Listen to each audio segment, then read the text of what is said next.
two researchers from Stanford University did a study to see whether or not white online sellers have the upper hand, okay, compared to black online sellers. Man, if black folks are getting discriminated on when people can't even see them, I'm going to get mad. Well, this is a really interesting study because what the researchers did is they used iPod ads online, right? Let's say on Craigslist and eBay, they're trying to sell a used iPod. And in the picture, they had either a white hand holding the iPod or a black hand holding the iPod. Oh, that is super interesting. Yeah. That is super interesting. And also, in some of them, you'll have a hand that has tattoos on it. Oh, okay? that's sketchy. No Right. way. I'm not buying that one. So it's interesting that they did that. Did they have any Asian hands? What are Asians supposed to be? Yellow? Any yellow hands? The Native American hand, and it's like red. See, I never understood why they call them Redskins. I mean, yeah, they got a tan and such, right? But I never saw the red, and I never saw yellow in Asians. I think people just like to put colors to things. Right, exactly. But anyway. Okay, so this is what the findings were to the study. The black sellers received 13% fewer responses and 17% fewer offers. Oh, come on, man. They can't catch a break, man. Jesus. And I just want to clarify, they didn't only use one site. They didn't only use Craigslist. They used a variety of different online sites where you can sell merchandise. My guess is the tattoo man did even worse. The tattooed individuals did just as bad as the black sellers. Okay, now look, it's not right to discriminate against the guy who's got a tattoo, right? But at least there's some clue there, right? You're thinking, all right, maybe the guy's younger, maybe the guy's a badass, maybe he's a biker. I'm making stuff up, but maybe, right? I mean, but with the black guy, you got, or the black hand or the white hand, you got no clue whatsoever. And now, okay, look, that's an excellent study, because think about this. For all the right-wingers who tell you, no, we're past racism. There's no racism in the country at all. You libs just keep talking about it when nobody in the country is actually racist. Okay, how do you explain this? No, I'm asking you. It's a real question. How do you explain this? I mean, I think that someone who makes the claims that you just mentioned right now would point to methodological errors and things like that. Like, oh, well, you know, how credible is the study? Things like that. But look, this shows that racism is still very real. Discrimination is very real. And look, there were more indications in the study that I want to read to you.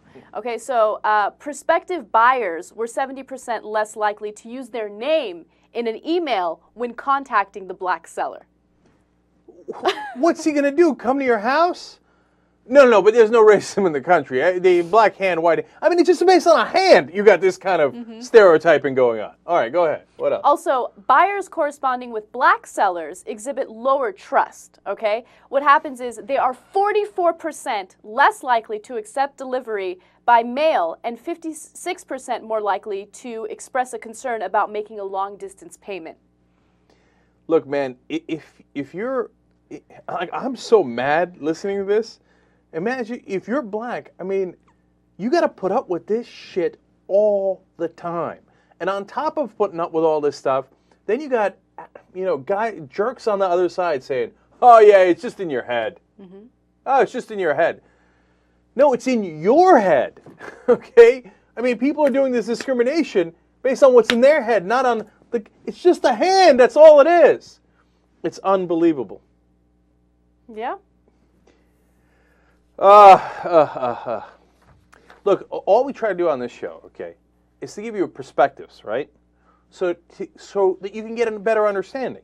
So if you're white and you never had that problem, I mean, you never had somebody telling you, I don't know, you're kind of sketchy because of the color of your skin. I don't really trust you, so you got to do X, Y, and Z to prove yourself. Right. It's hard for you to understand where black guys are coming from, right?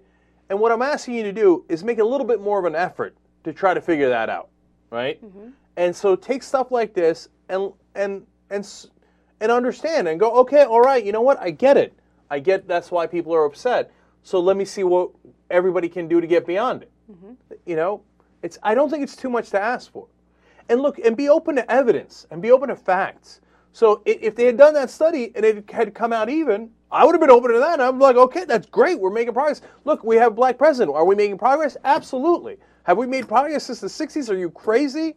But is it done? Of course not. Come on, it's obviously isn't. Of course, there was another study, too, of the black names and white names that they used in setting out the resumes, right? And they'd put, like, Tyrone Washington or something. It's goofy things like that. But it was a great study done by, very well done by some of the top universities in the country. And the black names were far less likely to get hired. And it goes down the list, whether you're getting a loan, whether you're getting a cab, etc. And then they turn around and go, what? Why don't you relax? You're always talking about racism. You know, when you were gone, I did this story with Ben and Michael, and it had to do with a study that was done in Italy. And what they did is they had respondents attached to brain scanners, like they connected them to brain scanners, and they were forced to watch a video. And the video had either a person of the same race as them getting pinched by needles, or a person of a different race getting pinched by needles. The brain scanners indicated that if a person of the same race was getting hurt, they would feel they would feel bad for them. They would actually they'd feel more empathy for them. But if it was a person of a different race, they were less likely to feel empathy.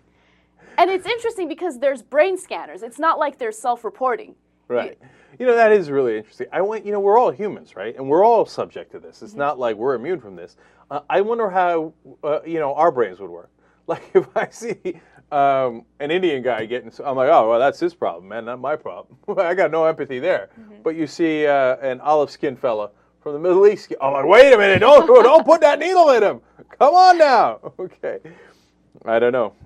We should do that test. We should bring in those Italian doctors.